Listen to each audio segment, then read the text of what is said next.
ikaze kuri Fanny TV show, twizere ko mumeze neza cyane muri rusange. Yamara mukomeze mukore subscribe. Fanny numwe mu bakobwa twakoranye igihe kirekire, nimwe mu mihanda twanduje. Umukobwa wa mbere wanyubahutse rwose akangumbita ikintu, ariko muri ka kazi nakoraga ka buri munsi ariko byagenze. Fanny umeze neza? Shameze neza se.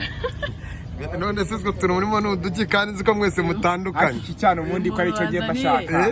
Uyu muntu ngewe ntago buriya ntago yancika. Uretse gato kunzi ko umwe arongora abakobwa bagenzi, undi akarya, uretse gato undi akarya abagabo bagenzi. Kaurata ntago ndakubeshye. So ngenda batikura, ariko nanone nta bibi nk'uyu myiza nishimishije guhura nawe muri ubu buryo. Namujamara basipasi. Umubebi nk'uyu mbona ukeye pe n'amabengeza. Bose te abashushu.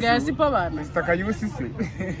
Ngenyene mba ngomba kubacukura byanyabyo urukumva ntabibeta kwaje sibyo. Ariko buriya rero nimba nawe nagukunze mba nanyijemo akora change nkahindura mba ngomba nawe kukwitwara neza mu. Kandi kuna abahungu bagenzi bawe. Bakunda babatinga ariko nawe mba ngomba kukucukura nyine kuko mba mbona rero nawe ufite agafesi nkaka.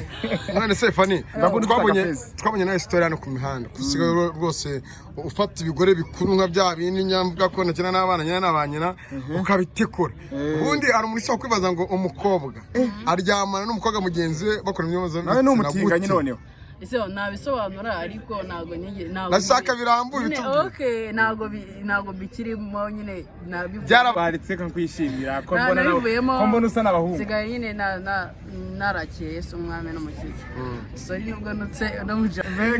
Bari muri baba Kristo bisha mu bandi. Oya birancitse ariko by the way ndakishijwe ibyo bintu nabivuyemo, ariko ntabwo nabura kubisobanura ukuntu byangendaga. Byagendaga byo ngo ufate umukobwa mugenzi wawe mwambure ujya gukira ingwara arayirata.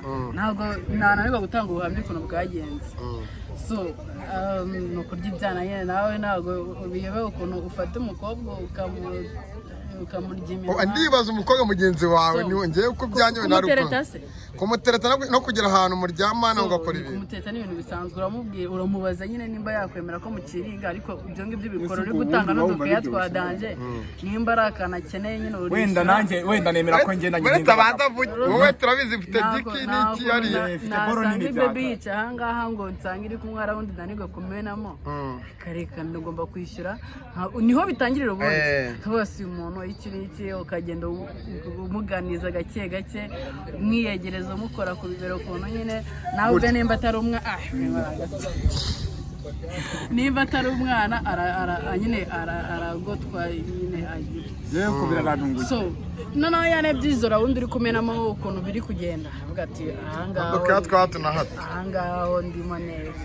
Seyo narabona umwana umukoze kwita ko akemera nakora kwibera akemera bati ubundi umutahane urumva. So oya naguta wirukana ejo nyine ukamwambutsa mugase bibi waje tugasangira akaba ati umuntu ndabonye agura n'iki ikasubire aseka iki uyu mwana namushegeye imana. Wenda njye nyine ndikubwira ibintu nakoze tu. Seyo ariko kera nyine muri bya bihe nyine ntari ndi seriya ku munsi nsigaye ndi seriya. So ubonye cyane n'abati nahamagaye mu baby ndamubwiye nyine aragaruka turasangira nk'ibisanzwe yarongera yicomokera. Haciyemo iminsi namubwira ko akunda ushobora kurara ku mukobwa mugenzi wawe wumva nta n'ikintu kirenze.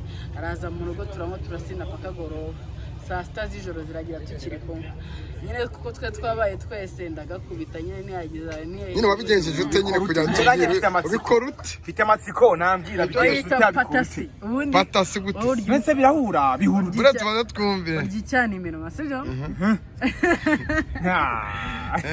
ukamanuka hasi kutubere ukatunyunguta yego.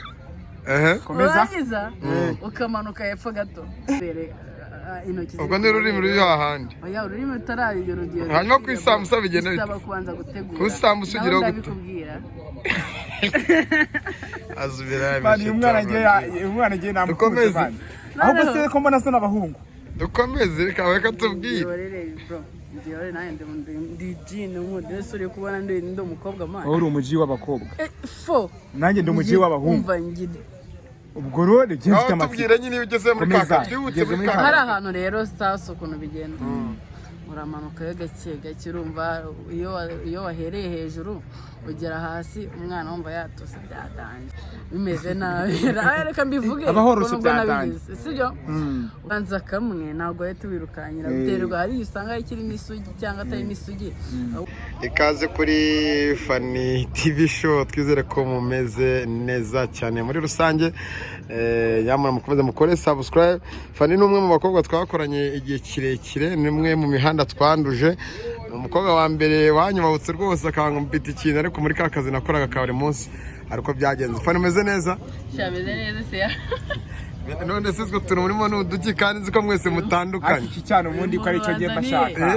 Uyu muntu ngewe namuze buriya ntago yancika. Uretse gato kunzi ko umwe arongora abakobwa bagenzi, undi akarya, uretse gato undi akarya abagabo bagenzi. Kaurata ntago ndakubeshye. So ngenda batikura ariko nanone nta bibi nk'uyu myiza nishimishije guhura nawe muri ubu buryo. Namujamara basipasi. Umubebi nk'uyu nguyu mbona ukeye pe n'amabegeza. Rwose te abashushu. Kayiusi se.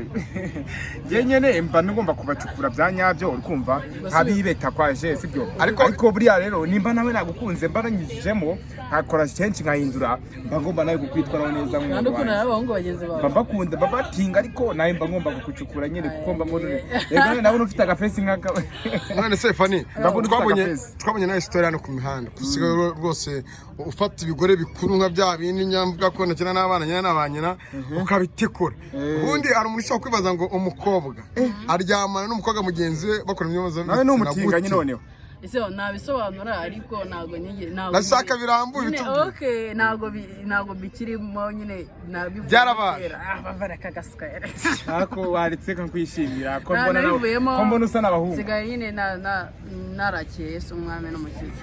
Sorry nubwo nutse ndamujaba ngo gaskaya ariko bari muri baba Kristo bisha mu bandi. Birancitse ariko by the way ndakijijwe ibyo bintu nabivuyemo ariko ntabwo nabura kubisobanura ukuntu byangendaga. Byagendaga byo ngo ufate umukobwa mugenzi wawe mwambure ujya gukira indwara arayirata. Ntabwo nananirwa gutanga ubuhamya ukuntu bwagenze. So no kurya ibyana nyine nawe ntabwo biyebe ukuntu ufata umukobwa ukamurya. Ndibaza umukobwa mugenzi wawe niwe ngiye uko byanyowe naruko. Kumutereta no kugera ahantu muryamana ugakora ibi. Kumuteta ni ibintu bisanzwe, uramubwira uramubaza nyine nimba yakwemera ko mukiringa, ariko ibyo ngibyo bikora uri gutanga no dukeya twadanje nimba ari akana akeneye nyine uri. Wenda nemera ko ngenda nyine. Wenda baza wowe turabizi mfite diki niki yari ifite boro nini cyane. Baby yica ahangaha ngo nsangira kumwara wundi nanirwa kumenamo. Kareka ndagomba kwishyura. Niho bitangirira ubundi. Kabasi umuntu iki ukagenda umuganiza gake gake mwiyegereza umukora ku bibero kuntu nyine nawe ubwe nimba atari nimba atari umwana nyine aragotwa nyine agira. Yewe ko biraranunguye. So noneho yanebyizora wundi uri kumenamo ukuntu biri kugenda avuga ati ahangaho ndimo neza.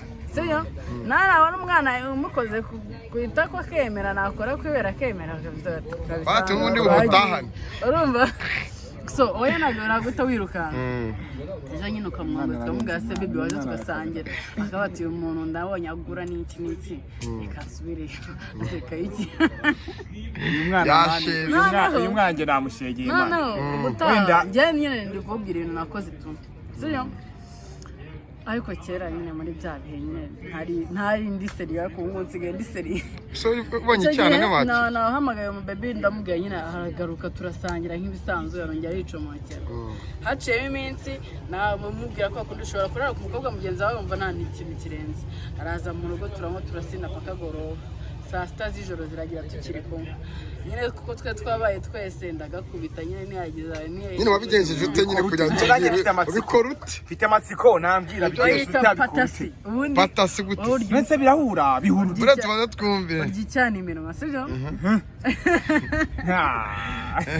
Ukamanuka hasi kutubere. Ukatunyunguta. Yego. Komeza ukamanuka hepfo gato. Ni nyine hari akantu kakobo ku mukondo niho ndi kuvuga. Akobo nako kwitama akarimi bagashyiramo umunwa. Umwana ukamwagaza uko kubita akarimi mu mukondo n'amabere intoki ubwo ni ururimi ruri hahandi oya ururimi rutararyo rugiye hanyuma ku isambusa bigenda bisaba kubanza gutegura ku isambusa ugira gute ndabikubwira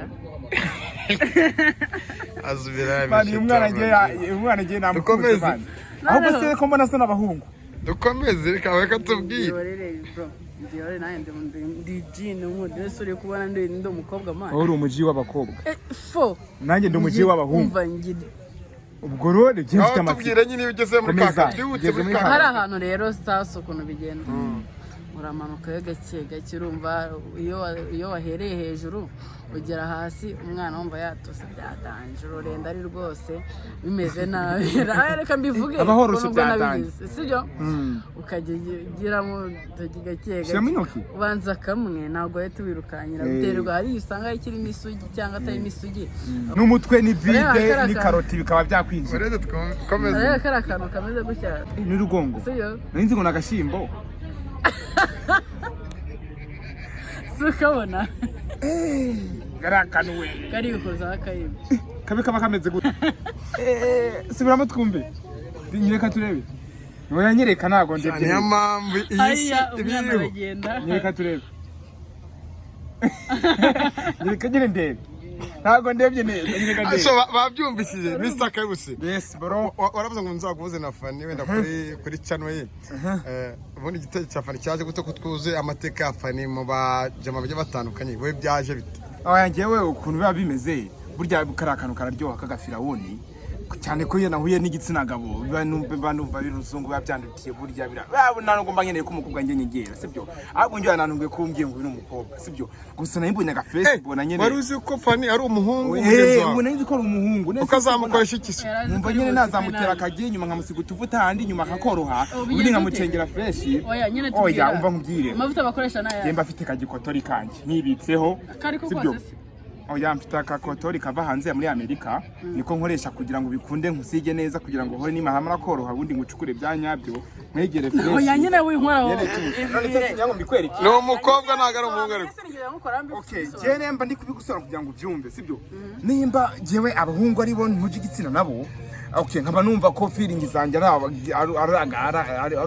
ari igitsina cyabo kini cyanjye bigahura fresh sibyo ugatega kabuno cyangwa ukagatega oya ndabacukura jewe ndatikura sibyo nidatuma we baguca oya jewe umwe yarancukuye ncibisebe mitamucikaho ndagasa ese ko kiwo ubibaca yasanze jewe ngomba kubibaca kuko moya yasanze ari gufuka yasanze ari yari maneke y'amagufa imwe mbi nk'igiti cyambaye umwenda uzi guhura n'umutinganyi mani unanutse uba wumva ari nk'amagufa uba wumva bituragurika bro sibyo ariko ubundi jewe ariko wowe bizobereyemo nyine muri make ngo yaje kukwigiraho wowe bizobereyemo je mba afite experience mba afite n'utuvuta aho hafi musika kugira ngo nimbasha guhura n'icyo na mugenzi wanjye sibyo ndi mu mutinge neza nka mu japayinga ariko amakuru mfite ngo wigeze ngo kongeza ko ya miti ngo yongera igitsina ya miti oya ngi icyo nzi nifiteho ni impeta mfite impeta urumva igabanya uburebure kugira ngo ni kuinaga tsura kamwereke Oya oya mureke gato nzabivuta nahita mbibereka wenda dusigaranye umunota umwe muri kino kiganiro oya nishaka ibintu igihumbi ariko reka mbabwire ko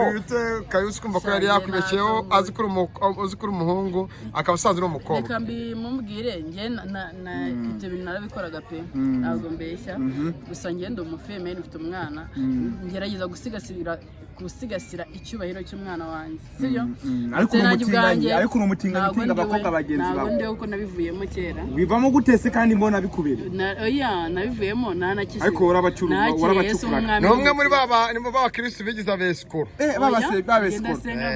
n'abasenzi navuga ati n'abasenzi mucyo n'abasenzi n'abasenzi ntabwo ndi kubyumva neza subiramo twumve n'abasenzi niba abasenzi basadunda bigize ngo ni abasenzi oya ndavuga hari abapasitakoro oya hari abantu bigira nabaze kwizibaza kugira ngo uzagaragare nk'umutinganyi wagiye uguma mu kintu kimwe nk'umuntu w'inzobere ukamenya kurongora igitsina gabo cyangwa igitsina gore kigenzi cyawe nkuko nanjye mbyemerera ko ndi umutinganyi karuhariwe ruharwa sibyo ariko uba ugomba kubyemera ko batinga ntabwo urabiva mu rumwe sikoro ariko ahubwo ngewe biransekije kuba ufata umunwa ugashyiramo ngo kuba ufata ururimi ugashyiramo gutya